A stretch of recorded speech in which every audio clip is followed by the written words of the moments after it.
personaje de Shin Sonic es el más rápido? Haremos una carrera con todos los personajes de Shin Sonic para ver quién es el más veloz. Estarán Shin Sonic, Shin Tails, Shin Knuckles, Shin Shadow, Shin Amy y muchos más. Además de personajes secretos. ¿Quién será el más rápido? Sige banda, welcome sa mga kamangha-manghang karera na nagbabalik. Dahil ngayon, haharapin natin lahat ng mga karakter ng Shin Sonic para makita kung sino ang pinakamabilis. Siyempre, may mga sikretong karakter tayo. At alam nyo na kailangan nilang harapin ang napakalaking circuit na ito sa loob lang ng 30 segundo. Ang makakarating sa pinakamalayo ang mananalo. Kaya panahon na para ilagay sa mga komento ang paborito nyo dahil magsisimula na ito ngayon. Ngayon, turno na ng unang karakter mula sa Shin Sonic. Ang base form ni Shin Sonic na pangit, hindi maganda at mabagal. Handa ka na ba maliit na Shin Sonic sa kanyang base form? Sige, sa 3, 2, 1, at ayan na. Todo na si mahal nating Shin Sonic sa kanyang unang anyo. Na sa totoo lang ay nakakaawa. Ay Diyos ko. Dito nagsisimula ang kanyang pagbabagong anyo at wala siyang lakas ni Shin Sonic o bilis ni Sonic. Kaya naman, nakakakita tayo ng medyo malungkot na bagay.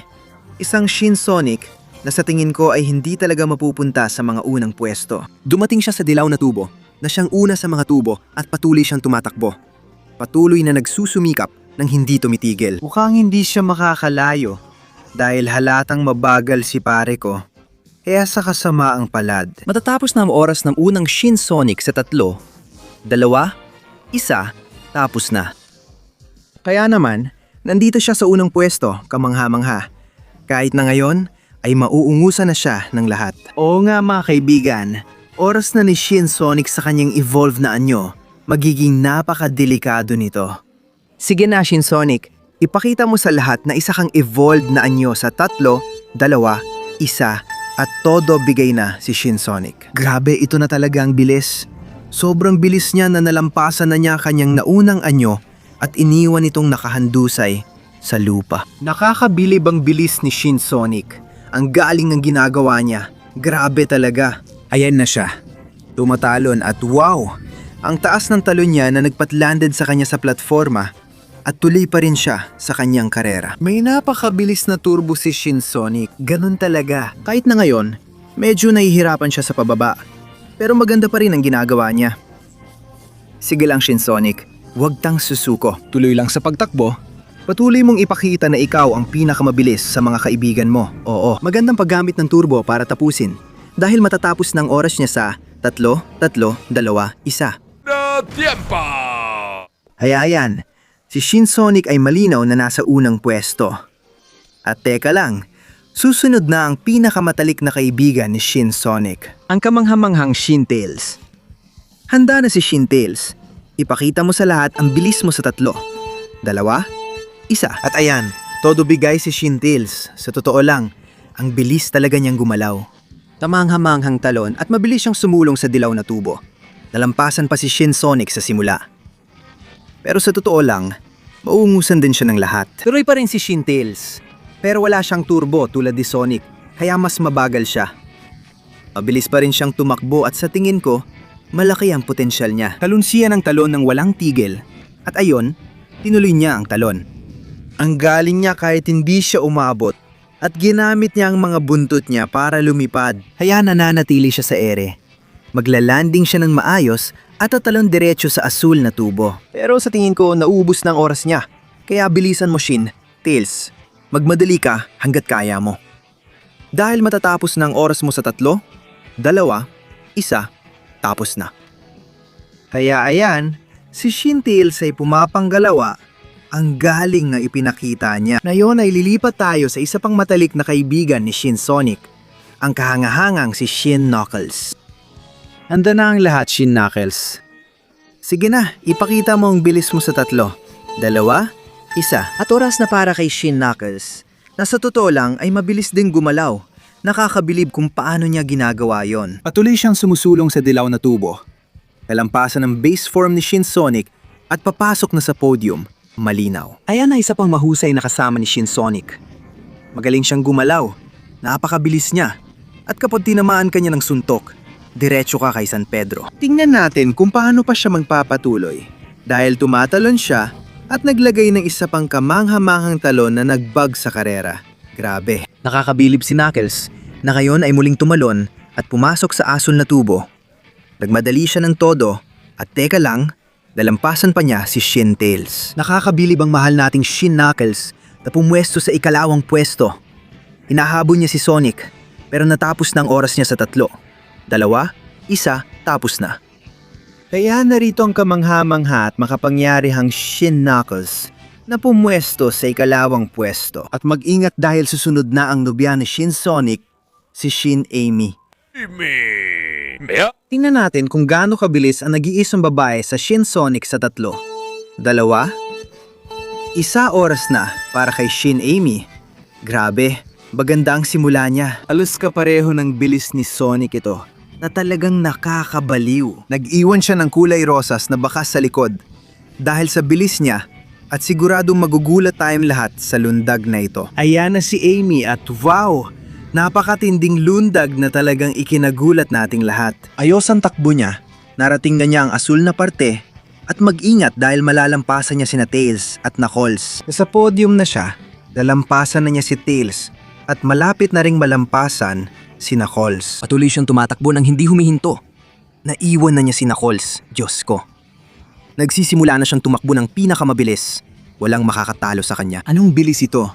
Kahit na mukhang matatapos na ang oras niya sa 3, 2, 1, tapos na ang oras. Sige, ayan na si Shin Amy. Pumapangalawa siya at halos maabutan na si Sonic. At mga kaibigan, ano sa tingin niyo sa karera? Kamangha-mangha, di ba? Pero may natitira pa mga pinakamagagaling na karakter ng Shin Sonic. Bukod pa sa mga lihim na karakter na i-unlock natin na yon. Mabilis ang laro.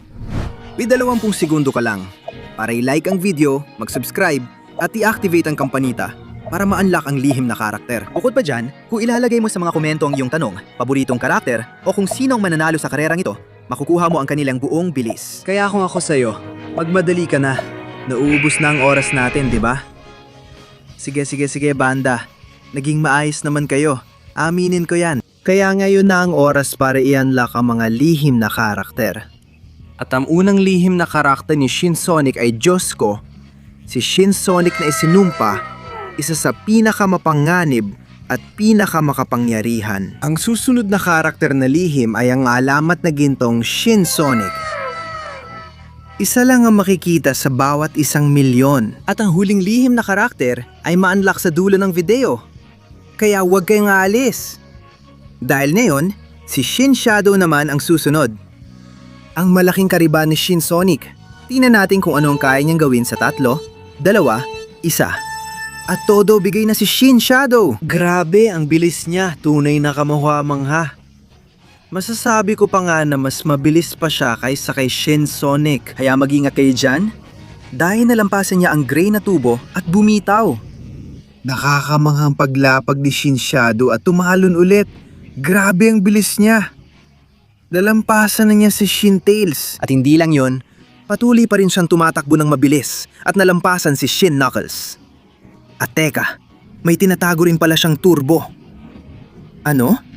Nalampasan pa niya si Shin Amy. Tumalon siya sa ibabaw ni Shin Sonic at patuloy na tumatakbo. Nasa unang pwesto na siya ngayon at wala nang makakapigil sa kanya kundi ang oras. Dahil ang oras niya ay matatapos na sa 3, 2, 1. Ubus na ang oras. At ayan na si Shin Shadow. Ang dakilang kalaban ni Shin Sonic na ngayon ay nasa unang pwesto. Nakakamanga. Mag-ingat dahil si Shin Eggman na ang susunod. Nagbago rin siya at mas kamukha na niya ang itlog na yon. At mag-ingat dahil si Shin Eggman ay may iba't ibang elektronikong kagamitan na kanyang pinaandar at nagsimula na sa 3, 2, 1. At todo na si Shin Eggman. Diretso siyang lumilipad. Anong kabaliwan ito? Ang galing dahil ginagamit niya lahat ng kanyang kagamitan at talino. Kaya mas bumibilis siya. At higit pa roon, lumilipad pa siya. Hindi na niya kailangan mag-alala sa pagtalon. Totoong kabaliwan itong ginagawa ni Shin Eggman. Diretso siya sa asul na tubo, nilalaktawan ng paglapag. Mag-ingat, nalampasan na niya si Tails at patuloy pa ring lumilipad. Ang galing niya, hindi ko inasahan ito. Totoo, Nalampasan din niya si Knuckles. Diyos ko. Natataranta ko kasi parang malalampasan niya lahat. Patuloy ang pag-abante ni Dr. Eggman. Ang galing niya. Nalampasan niya si Amy, pati si Sonic, at malapit na niya malampasan si Shadow. Pero nabangga siya dahil medyo clumsy siya at natapos ang oras niya sa 3-2-1. Oras na. Kaya si Shin Eggman ay pumwesto sa ikalawang lugar at nalampasan na si Sonic. Grabe, ang wild. At dadalhin tayo niyan diretso sa kanyang pinakadakilang lika. Metal Sin Sonic. Kaya sige na, Metal Sin Sonic. Tingnan natin ang lakas mo sa 3-2-1. At todo bigay siya. Grabe ang lupit. Sa tingin ko mas mabilis pa ito kaysa kay Dr. Eggman. Mukhang sobrang daming upgrade ang nilagay ni Shin Eggman. Kaya sobrang bilis niya ngayon. Talagang nilaktawan niya ang landing strip at dumiretso agad sa asul na tubo. Tuloy-tuloy lang ang takbo niya. Ang galing talaga. Hindi pa ako nakakakita ng ganito kabilis. Patuloy niyang iniiwan lahat at nalampasan pa si Sonic at nakapasok sa podium. Ngayon, tumawid siya sa tulay nang hindi bumangga. Nilampasan niya si Eggman, pumangalawa, at nalampasan si Shadow para makuha ang unang pwesto. Diyos ko, ang bilis niya. Tuloy-tuloy ang abante, narating na ang lugar ng berdeng tubo. Wala talagang makapigil sa kanya. Grabe, parang baliw na siya sa pagmamadali. Dahil matatapos ng oras siya sa 3-2-1. Oras na. Grabe, ang galing na ipinakita ni Metal. Si Shin Sonic talaga ang pinakamabilis sa lahat. Unang pwesto. At mag-ingat kayo dahil susunod na si ShinSonic.exe. Itong halimaw mula sa impyerno. Ipakita mo sa lahat ang iyong kapangyarihang demonyo sa 3-2-1 at sumahabak na siya. Grabe, anong bilis yon? Sobrang bilis niya. Grabe kung paano niya iniwan ang dilaw na tubo. At diretso na siya sa pagtalon. Wow, wow, wow, wow. Grabe, ang malademonyong bilis na yan ay parang galing sa ibang mundo. Isang talon lang. Pumasok na siya agad sa aso na tubo at mukhang may turbo rin. Diyos ko, ang galing niyan gamitin. Totoo, at tuloy-tuloy pa rin siya. Iniwan niya lahat ng kalaban niya sa likod. Grabe, malapit na siya makapasok sa podium. Nakalusot siya matapos lampasan si Eggman at Shadow. Todo na siya, ang lupit ng turbo at talon.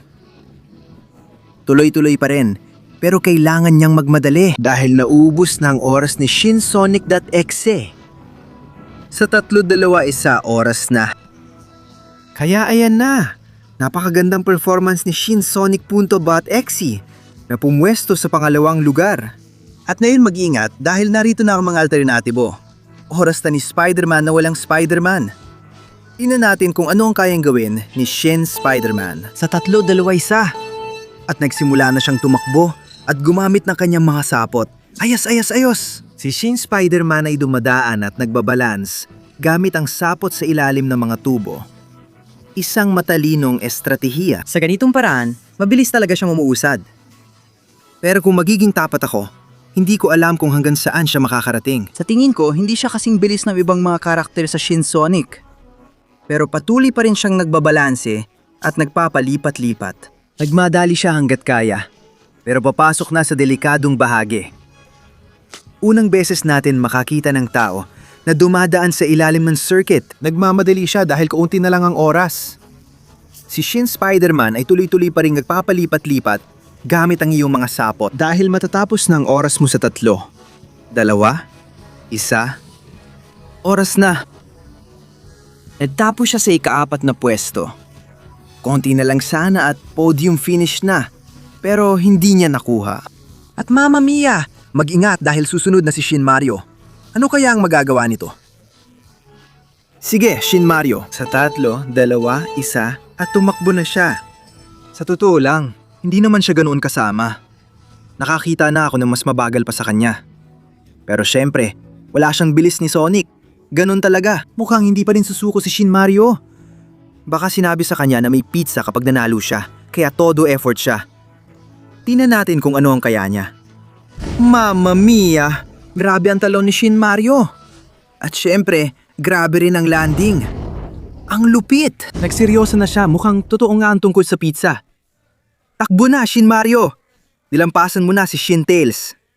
Mag-ingat, naka-todo turbo na siya. Nilampasan niya si Shin Knuckles at di ko akalaing malalampasan pa niya si Shin Sonic.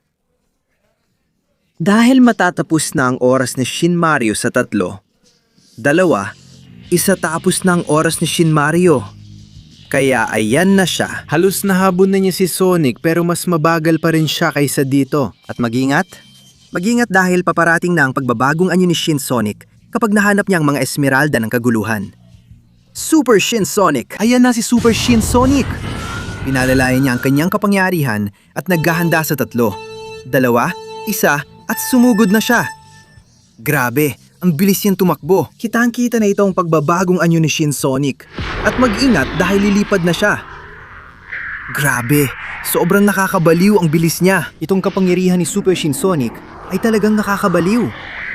Mukhang hindi siya mapipigilan at syempre, nalalampasan niya ang lahat ng kalaban niya ng napakadali. Pakiusap, may makakapagsabi ba kung sinong makakapigil kay Super Shin Sonic? Sobrang bilis niya. Diretso siyang pumasok sa berdeng tubo. Naiwasan niya agad ang maliit na patibong. Nilampasan niya lahat at tuloy-tuloy pa rin siya. Grabe, ang wild talaga. Tuloy pa rin si Super Shin Sonic kahit malapit na maubos ang oras niya. Dahil matatapos na sa 3, 2, 1, ubos na ang oras. Ang galing ni Super Shin Sonic. Ang lupit ng transformation na yan. Umabot siya sa unang pwesto na malayo ang agwat sa pangalawa. At kung namangha kayo kay Super Shin Sonic, maghanda kayo para kay Dark Shin Sonic. Tingnan natin kung ano ang kayang gawin ng halimaw ng kadiliman. Ayan na, lumalabas na ang lahat ng kanyang kadiliman. Handa na sa 3, 2, 1. At tingnan mo, dahil si Dark Shin Sonic ay nagsisimula agad sa paglipad. Hindi na siya nagpapaligoy-ligoy pa. At sa totoo lang, sobrang bilis niya. Grabe ang paraan ng paglipad niya at pag-iwan sa lahat ng kalaban niya. Sa tingin ko, mas matindi ang kadiliman niya kaysa sa liwanag ni Super Shin Sonic. Kaya nasasaksihan natin ang isang napakagandang pangyayari. Si Dark Shin Sonic ay iniiwan ng lahat ng kalaban niya. Diretso siyang pumasok sa berdeng tubo. Kailangan niyang lampasan ang mga napakapiligrosong patibong. Nagawa niya ito ng perpekto at tumalon. Patuloy siyang sumusulong sa pulang tubo. Ang galing niya, iniiwan niya lahat at pangalawa na siya. At tumatakbo siya ng todo dahil mauubos na ang oras niya sa 3, 2, 1. Oras na. Kaya yan, siya na ang nangungguna. Nalampasan pa niya si Super Shin Sonic. Ang galing talaga. At mga kaibigan, maghanda na kayo dahil dumating na ang oras para sa mga lihim na karakter. Kaya heto na si Shin Sonic na isinumpa. Mag-ingat kayo dito. At mag-ingat dahil ito na si Shin Sonic na isinumpa. Pinapalaya ang kanyang demonyong kapangyarihan sa 3, 2, 1. At lumipad siya agad-agad. Grabe, sobrang wild nito. Nakakakita tayo ng isang bagay na hindi pa natin nakita dati. Ang mga karakter na ito mula sa Shin Sonic ay talaga namang nakakakilabot ang bilis. Patuloy siyang sumusugod sa napakabilis na takbo. Nakakatakot talaga. At syempre, iniiwan niya sa likod ang lahat ng kanyang mga kalaban. Hindi siya tumitigil sa pagbilis ng pagbilis. Diyos ko, sa tingin ko, malaki ang tsansa niyong manalo sa karera. Nasa mismong bahagi na siya ng mga berdeng tubo. Naiwasan niyang bitag. Ginamit niya ang rampa, umabot sa bahagi ng mga pulang tubo. At nilagpasan si Metal Shin Sonic. Top 3 na siya at patuloy pa ring sumusulong. Pero kailangan niya magmadali dahil maubos na ang oras niya. Sa 3, 2, 1, oras na! Kaya ayan na. Ang isinumpang Shin Sonic ang pumwesto sa unang lugar. Iniwan niya ang lahat sa likod. At mag-ingat kayo dahil susunod na ang susunod na lihim at alamat na karakter. Ang solidong gintong Shin Sonic, handa na tayong lahat. Sige, simulan na natin. Tingnan natin ang kapangyarihan ng ginto sa 3, 2, 1. Grabe, lumilipad siya diretso at nagiiwan ng bakas ng ginto sa likod niya. Sobrang lupit nito. Ang bilis-bilis niya at daladala pa ang lahat ng ginto sa likod niya. Pumasok siya sa asul na tubo at tuloy-tuloy pa rin. Diyos ko, mukhang malakas ang kandidato natin na manalo sa karerang ito. Nilalagpasan niya lahat ng kalaban at dumadaan saan at paano niya gusto. Ang galing! Ang bilis niya ay kamangha-mangha. At parang lalo pa siyang bumibilis. Pasok! Diretso sa berdeng tubo. Malalampasan niya ngayon ang mga pagsubok at mga patibong ng napakadali dahil sobrang bilis niya. Ang galing! At tuloy siyang sumusulong gamit ang gintong kapangyarihan at perang dala nito. Mag-ingat, nauubos na ang oras niya. Ano bang ginagawa niya? Diyos ko, binibilisan niya at nagmamadali dahil matatapos na ang oras niya sa 3-2-1. Oras na! Kaya nariyan si malamat na gintong Shinsonic na nakalibot na at kinurunahan bilang pinakamabilis at ang ngagwage. Pero sandali lang mga bata, may kulang pa tayong huling lihim na karakter, di ba? Sasamahan niyo ako para makita kung sino yon. Oo, ako mismo ang pupunta. Kaya dali, mag-iwan tayo ng like, mag-subscribe sa channel, at i-activate ang kampanita para ma-unlock ang huling lihim na karakter na Diyos ko. Ako si Leon Picaron. Mukhang meron din akong anyo ng Shinsonic. Isa akong karakter ng Shinsonic at makikipagkumpitensya ako. Ang layunin ko ay lampasan ng legendaryong gintong Shinsonic. Makakamit ko yan sa 3, 2, 1, at heto na ako gamit ang aking turbo. Maaring hindi ako makalipad tulad nila, pero mabilis naman ako at hindi ako susuko. Kailangan kong subukang manalo sa karerang ito. Oo, grabe ang talon na nagawa ko. Oo, tara. Hindi ako pwedeng sumuko. Nalampasan ko na si Shintails. Sa dami ng aking nakita habang nagkukomento sa karera, marami akong natutunan. Pakiramdam ko kabisado ko ng circuit para subukang lampasan sila. Tara, hindi ako susuko. Pasensya na, Shinsonic, pero ngayon gagamitin ko na ang turbo ko ng todo. Tara. Kailangan kong subukang makarating sa pinakamalayo na kaya ko. Kahit na mukhang hindi maganda dahil naubos na ang oras ko. Nakakainis. Gusto ko sanang manalo sa karera. Pero mukhang si Shin Leon ay wala na natitira dahil matatapos na ang oras ko sa 3, 2, 1. Oras na. At ayun, nandyan na ako. Sinubukan ko naman, pero pang 5 lang ako. Hindi ako nakapasok sa podium. Kaya mga kaibigan, ganito na ang naging resulta ng podium. Pangatlong pwesto kay Dark Shinsonic. Pangalawang pwesto kay Shinsonic. Nakakainis. At unang pwesto, ang lagwage, ang pinakamabilis sa lahat. Walang iba, kundi ang alamat na gintong Shinsonic. Ngayon, hindi ko na alam ang gagawin ko dahil mas pangit pa ako kaysa likod ng isang ref. Siguro dahil alimaw na ako. Kailangan ko manakot at kumain ng tao. Huwag kalimutang mag-like, subscribe, i-on ang bell at mag-comment kung anong iba pang mga karakter ang gusto ninyong pagharapin namin sa mga karera. At magkikita tayo sa susunod para sa mas marami pa. Kakainin ko kayong lahat.